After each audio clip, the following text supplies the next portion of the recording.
Guys আজি মানে কথা এটা দেই কম দেই।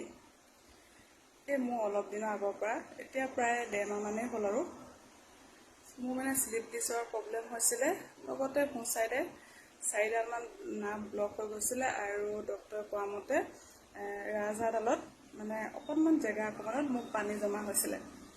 তাৰপিছত যেতিয়া মই গৈছিলোঁ ডক্টৰৰ ওচৰলৈ, ডক্টৰে যেতিয়া মোৰ এই প্ৰব্লেমবিলাক দেখিলে যে ইমানকেইটা প্ৰব্লেম হৈছিলে, ডক্টৰে মোক সুধিলে যে আপোনাৰ কি কয় ক'ত পৰিছিলে নেকি আপুনি, নে কিবা গধুৰ বস্তু দাঙিছিলে, যে স্লিপ ডিছৰ প্ৰব্লেমটো হৈছে মানে প্ৰায় মানুহৰ কিবা গধুৰ বস্তু দাঙিলে বা কি কয় ক'ৰবাত পৰিলে স্লিপ ডিছৰ প্ৰব্লেম হয়। তাৰপৰা মই ছাৰক ক'লোঁ যে ছাৰ মোৰ একো তেনেকুৱা প্ৰব্লেম নাই, মই গধুৰ বস্তু তেনেকৈ মই নাদাঙো আৰু মানে মই পৰাও নাই ক'তো।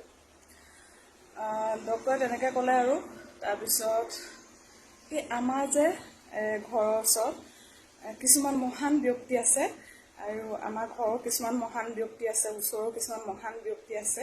আচলতে তেওঁলোকে নিজকে কি বুলি ভাবে নাজানো আৰু ডক্টৰে ভাবেনে, নিজকে পণ্ডিতেই ভাবেনে, মানে বিজ্ঞানী বুলিয়ে ভাবেনে নাজানো।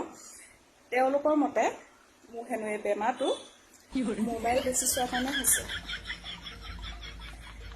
এতিয়া আপোনালোকে কওকচোন বাৰু, মই কাৰ কথা শুনিম? মই ডক্টৰৰ কথা শুনিম, যিজনে মোক ট্ৰিটমেণ্ট কৰিছে তেওঁলোকৰ কথা শুনিম, নে আমাৰ এই ওচৰৰ মহান ব্যক্তিসকলৰ কথা শুনিম যে মই বেছিকৈ হেনো মোৰ মোবাইল চোৱাৰ কাৰণে মোৰ স্লিপ ডিছৰ প্ৰব্লেম হৈছে, মানে সেইটো কাৰণে মই হেনো কঁকালৰ বিষত উঠিব পৰা নাই।